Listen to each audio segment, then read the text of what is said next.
بسم اللہ الرحمن الرحیم۔ السلام علیکم۔ ہمارے چینل MS وائس آفیشیل پر خوش آمدید۔ اگر تم خلیفہ بھی ہو تو اس سے کوئی فرق نہیں پڑتا۔ بوڑھی خادمہ کے لہجے سے بھی تلخی جھلکنے لگی تھی۔ سب سے آخر میں آئے ہو اور سب سے پہلے جانا چاہتے ہو۔ بی بی کا یہی حکم ہے کہ بعد میں آنے والا بعد ہی میں حاضری کا مستحق ہوگا۔ صلاح الدین ایوبی نے بہت غور سے بوڑھی خادمہ کی طرف دیکھا اور خاموشی کے ساتھ وہاں سے نکل کر برابر کے حجرے میں چلا گیا۔ پھر اسے شاریہ سے ملاقات کے لیے طویل انتظار کرنا پڑا۔ والدہ کی شدید بیماری اور مصر کی سیاسی صورتحال صلاح الدین ایوبی اپنے خیالات میں الجھا ہوا تھا کہ یکا یک اسے حجرے کے دروازے پر انسانی قدموں کی چاپ سنائی دی۔ صلاح الدین نے جھک کر دیکھا۔ اس کی نظروں کے سامنے سفید لباس میں ملبوس ایک کمزور سی عورت کھڑی تھی جس کے چہرے کی رنگت سفیدی مائل زرد تھی۔ رخساروں کی ہڈیاں ابری ہوئی تھیں اور آنکھوں کے نیچے سیاہ حلقے پڑے ہوئے تھے۔ اس عورت کے پیچھے بوڑھی خادمہ کھڑی تھی۔ صلاح الدین ایوبی حیرت سے اس عورت کی طرف دیکھ رہا تھا۔ وہ شاریہ کو پہچاننے سے قاصر تھا۔ یوسف شاریہ کے چہرے پر ناقابل بیان مسرت کا رنگ ابھر آیا تھا۔ اس عورت کی زبان سے اپنا نام سن کر صلاح الدین حیرت زدہ رہ گیا۔ یہ تم ہو شاریہ؟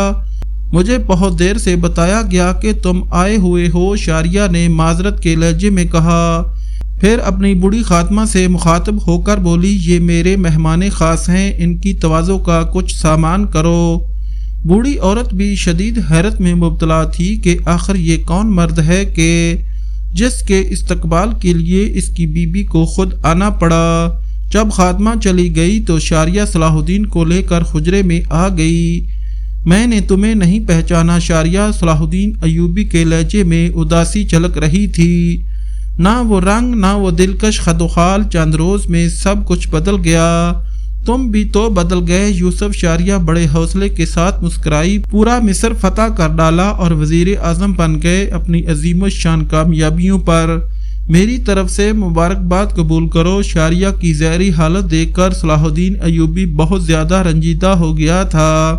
مجھے بہت دکھ ہے کہ میں اپنی بے پناہ مصروفیات کے باعث تم سے ملنے نہ آ سکا، اور سچ تو یہ ہے کہ اب بھی والدہ محترمہ کی شدید بیماری کی خبر سن کر یہاں آیا ہوں۔ یہ سنتے ہی شاریہ کے چہرے پر اذیت و کرب کی پرچھائیاں لرزنے لگی۔ کیا بیماری ہے انہیں؟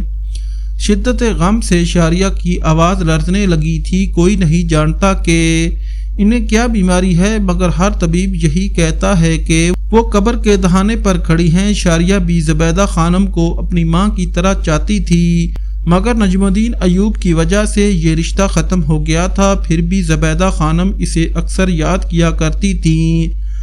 آج جب شاریہ نے صلاح الدین کی زبانی زبیدہ خانم کے بارے میں انتہائی مایوس کن خبر سنی تو وہ بے قرار ہو گئیں اور شدید التجا کے لہجے میں صلاح الدین سے کہنے لگی، یوسف اگر تم مجھے اجازت دو تو میں ایک بار اپنی ماں کو دیکھ لوں۔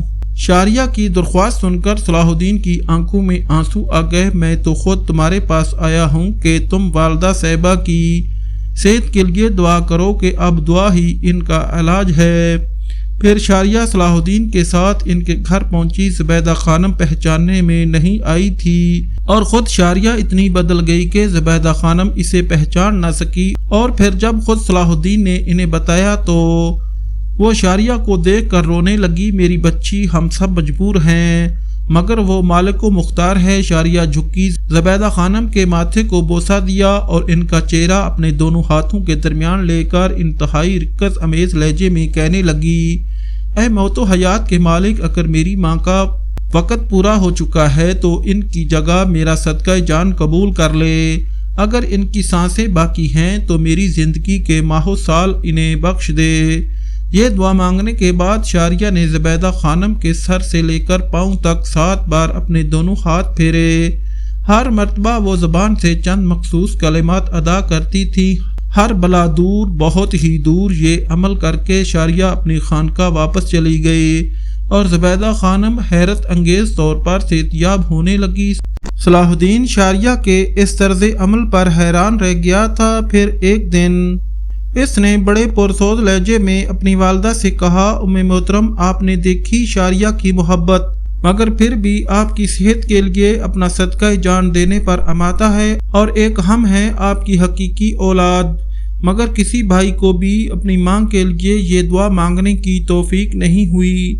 زبیدہ خانم کیا جواب دیتی؟ بیٹے کی بات سن کر بہت دیر تک روتی رہیں، پھر رک رک کر بولی، میں ہمیشہ اس کی مقروض رہوں گی، حق تعالیٰ اسے دونوں جہاں میں بلند درجات عطا فرمائے۔ بلند درجہ تو اسے مل چکا، صلاح الدین ایوبی نے خود کلامی کے انداز میں کہا۔ طبیبان خاص کے کیمیائی اثر نسخے رائگاں گئے، مگر اس کی زبان سے ادا ہونے والے 2 لفظ آسمان پر پہنچ گئے۔ پھر صلاح الدین دوبارہ شاریہ سے ملا، مگر اب کی بار اس کے ملنے کا انداز بڑا مؤدبانہ تھا، جیسے کوئی عقیدت مند کسی خدا رسیدہ بزرگ کی خدمت میں حاضر ہوتا ہے ہو۔ میں زندگی بھر تمہارا شکر گزار رہوں گا شاریہ۔ صلاح الدین ایوبی نے کم و پیش وہی الفاظ اپنی زبان سے دہرائے جو زبیدہ خانم نے کہے تھے، تمہاری دعاؤں سے میری والدہ محترمہ کو صحت ملی اور میرے بے قرار دل کو سکون۔ ایک گناہگار کی دعا میں ہے ہی کیا؟ شاریہ کے لہجے سے دل کا درد جھلک رہا تھا۔ مجھے استاد گرامی نے سب کچھ بتا دیا، سارا شہر ہی تمہاری دعاؤں سے فیض یاب ہو رہا ہے۔ صلاح الدین نے انتہائی اثر انگیز لہجے میں کہا، یہ تو استاد گرامی کی عصمت ہے کہ انہوں نے مجھے رائندہ درگاہ کنیز کو اپنی بیٹی کا درجہ دیا۔ یکایک شاریہ کے لہجے میں تبدیلی آ گئی تھی۔ دعا تو وہ خود کرتے ہیں اور شہرت ہم نکارہ لوگوں کی ہو جاتی ہے۔ یہ سب فریب نظر ہے یوسف، پھر بھی اگر تم میری دعاؤں کو مؤثر سمجھتے ہو تو یہ سمجھ لو کہ تمہیں سکون مل گیا اور میری ریاضت ٹھکانے لگ گئی۔ مجھے تمہاری صحت کی بربادی دیکھ کر بہت دکھ ہوا۔ شاریہ یہ کہتے کہتے صلاح الدین کی آنکھوں سے نمی جھلکنے لگی تھی۔ اگر والد محترم سے عہد نہ کر چکا ہوتا تو میں تمہیں اس طرح تنخواہ نہ چھوڑتا۔ ایفائے عہد ہی سب کچھ ہے۔ یوسف شاریہ پر ایک جذب کی سی کیفیت طاری ہو گئی تھی، جس نے عہد توڑا کہیں کا نہیں رہا۔ مجاہد ہو کر میری تنخواہی پر روتے ہو، تمہیں تو ملت کے غم میں اشکبار ہونا چاہیے۔ شاریہ بے پناہ قوت برداشت کا مظاہرہ کر رہی تھی، جس یوسف کی ایک جھلک دیکھنے کے لیے وہ بے قرار رہتی تھی۔ آج وہی یوسف اس کے سامنے بیٹھا تھا اور وہ اسے نظر انداز کر رہی تھی۔ اب میرے لیے تنخواہی اور محفل میں کوئی فرق نہیں پڑتا، قربتیں اور فاصلے سب برابر ہیں، وصال و فراق دونوں یکساں ہیں۔ اب تم جاؤ، باہر کچھ ضرورت مند خواتین کھڑی ہیں۔ صلاح الدین ایوبی شاریہ کی گفتگو سن کر حیران رہ گیا۔ وہ کچھ اور باتیں کرنا چاہتا تھا، مگر شاریہ نے اسے دوبارہ ٹوک دیا۔ دیکھو یوسف، تم مجھے زیادہ پریشان مت کرو، میں بہت تھک گئی ہوں۔ اس ایک جملے میں شاریہ کی زندگی کا تمام کرب پوشیدہ تھا۔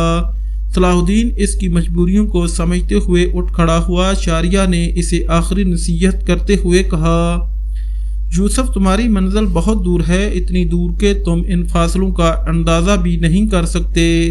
پیچھے مڑ کر مت دیکھنا کہ یہ سب راستے کا پتھر ہیں۔ صلاح الدین ایوبی چلا گیا۔ شاریہ رخصت کرنے کے لیے دروازے تک آئی اور پھر اس نے اندر سے دروازہ بند کر لیا۔ صلاح الدین کے جاتے ہی شاریہ زارو کتار رونے لگی۔ اس کے ہاتھ دراز تھے اور وہ گریو زاری کے انداز میں دعا کر رہی تھی، اے اللہ، جب میں تیری بندگی کا اقرار کر چکی تو یہ درمیان میں دوسرا کون ہے؟ اسے میرے دل سے نکال دے، میں بہت کمزور ہوں، مجھے میرے نفس کے حوالے نہ کر۔ پھر روتے روتے وہ اس قدر نڈال ہو گئی کہ اس نے اپنی بوڑھی خادمہ سے کہا، آپ ان تمام عورتوں کو میرا سلام کہیں اور معذرت کر لیں کہ آج میری طبیعت بہت زیادہ خراب ہے۔ زبیدہ خانم کی طبیعت بڑی حد تک سنبھل چکی تھی، مگر کمزوری کے سبب مصر تک طویل سفر اختیار نہیں کر سکتی تھی، اور صلاح الدین کی مجبوری ہی تھی کہ وہ زیادہ دن تک اپنی مملکت سے دور نہیں رہ سکتا تھا۔ مجبوراً اس نے والدہ محترمہ سے واپس جانے کی اجازت مانگی۔ انشاءاللہ آپ 2-3 ماہ میں مکمل طور پر صحت یاب ہو جائیں گی، پھر میں آپ کو اپنے پاس بلا لوں گا، میں تو ہر وقت تمہارے ہی پاس رہتی ہوں۔ بیٹے کی بات سن کر زبیدہ خانم رو پڑی، تم صرف ماں کے سکون کی خاطر یہاں تک آئے، اللہ تمہیں بھی بے سکون اور نامراد نہیں رکھے گا۔ پھر صلاح الدین ایوبی سلطان نور الدین زنگی کی خدمت میں حاضر ہوا۔ سلطان عادل نے فاتح مصر کا ایسا شاندار استقبال کیا کہ حاضرین دربار نے اپنی طویل ملازمت کے دوران اپنی آنکھوں سے ایسا منظر کبھی نہیں دیکھا۔ سلطان نور الدین محمود زنگی نے کثرت خلافت کے دروازے پر صلاح الدین ایوبی کو خوش آمدید کہا اور جوش جذبات میں بے اختیار صلاح الدین کی کشادہ پیشانی کو بوسہ دیا۔ مرحبا میرے مجاہد مرحبا۔ سلطان نور الدین کی آواز اتنی بلند تھی کہ اطراف کی فضا گونج اٹھی۔ پھر سلطان عادل صلاح الدین ایوبی کے کندھے پر ہاتھ رکھے، اسے دربار تک لائے اور اپنے برابر بٹھایا۔ اس وقت دربار میں سلطان نور الدین محمود زنگی کے بڑے بڑے امراء اور رشتہ دار موجود تھے۔ انہیں سلطان عادل کی طرف سے صلاح الدین کی یہ پذیرائی بہت گراں گزری۔ پھر تنخواہی ملتے ہی ان تمام امراء نے دبے لہجے میں سلطان عادل سے شکایت کی، اس نوجوان کے مقابلے میں ہم آپ کو نوازشات اور توجیہات کے زیادہ مستحق ہیں۔ وہ کس طرح؟ سلطان نور الدین محمود زنگی نے ان شاکی امراء سے سوال کیا۔ ہماری خدمات صلاح الدین سے کہیں زیادہ ہیں، ایک امیر نے جو سلطان نور الدین زنگی کا قریبی عزیز تھا کسی قدر غرور کے لہجے میں کہا۔ ہم نے سلطنت نوریہ کے استحکام کے لیے اپنا عیش و آرام اور دن رات کا سکون برباد کیا ہے، پھر وہ غلام زادہ ہماری برابری کیسے کر سکتا ہے؟ وہ امیر قرابت داری کے نشے میں تھا، اس لیے سلطان عادل کے سامنے اونچے لہجے میں بول رہا تھا۔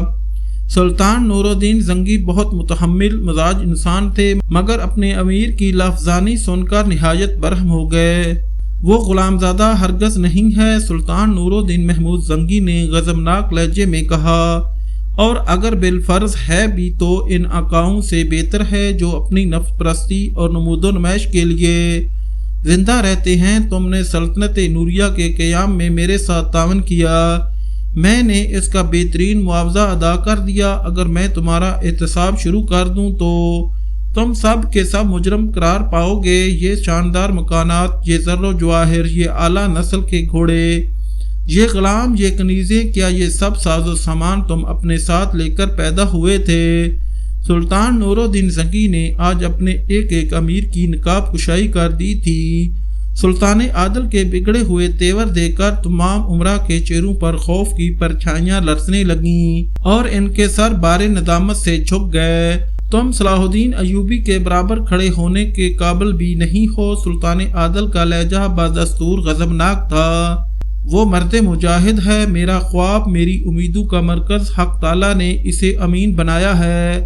اس نے مصری خزانے کے سارے خزانے اور خلیفہ بغداد اور میری خدمت میں بھیج دیے، باقی دولت سپاہیوں اور محتاجوں میں تقسیم کر دی۔ وہ مصر کا درویش وزیر اعظم ہے اور وہ بھی عین عالم شباب میں۔ حق تعالیٰ اس کی درویشی میں اضافہ کرے۔ آخر تمام امراء اس مجلس خاص سے اٹھ کر چلے گئے، مگر اس طرح کے ان کے چہرے فحق تھے اور گردنیں جھکی ہوئی تھیں۔ پھر دوسرے دن سلطان نور الدین زنگی صلاح الدین ایوبی کو اپنے ایک مخصوص کمرے میں لے گئے۔ یہ وہی کمرہ تھا جس میں سلطان عادل نے ایک انتہائی خوبصورت ممبر رکھا تھا۔ اس ممبر کی تیاری پر ہزاروں دینار خرچ ہوئے تھے۔ سلطان نور الدین محمود زنگی نے حلب اور دمشق کے ماہر صناؤں کو طلب کر کے کہا تھا، اپنا سارا ہنر اس ممبر پر نقش و نگار بنانے پر ختم کر دو، اور واقعتاً ان ہنر مندوں نے ایسا ممبر تراشا تھا کہ وہ صفائی کا بہترین نمونہ نظر آتا تھا۔ صلاح الدین ایوبی نے مصر میں فاطمی خلیفہ عاد کا ممبر بھی دیکھا تھا، مگر سلطان نور الدین زنگی کے بنوائے ممبر کے سامنے اس کی کوئی حیثیت نہیں تھی۔ صلاح الدین، تم یہ ممبر دیکھ رہے ہو؟ سلطان نور الدین محمود زنگی نے انتہائی جذباتی اور پرسوز لہجے میں کہا، حق تعالیٰ نے مجھ عاجز بندے کو اپنے در رحمت سے سب کچھ عطا کیا، بس ایک آخری خواہش باقی رہ گئی ہے کہ میری آنکھیں اس وقت بند ہوں جب بیت المقدس فتح ہو چکا ہو اور وحدہ لا شریک کے نام لیوا کتار در کتار مسجد اقصی میں داخل ہو رہے ہوں، اور پھر میں اس ممبر پر کھڑا ہو کر اہل ایمان سے خطاب کروں، چاہے اس خطبے کے دوران مجھے موت ہی کیوں نہ آ جائے۔ یہ کہتے کہتے سلطان نور الدین محمود زنگی کی آنکھوں میں آنسو آ گئے۔ ناظرین آج کی ویڈیو یہاں ختم کی جاتی ہے، انشاءاللہ جلد ہی اگلی قسط پیش کی جائے گی۔ ویڈیو اچھی لگے تو ہمارے چینل کو سبسکرائب اور لائک لازمی کریں اور ہماری حوصلہ افزائی کے لیے کمنٹ ضرور کیا کریں۔ شکریہ۔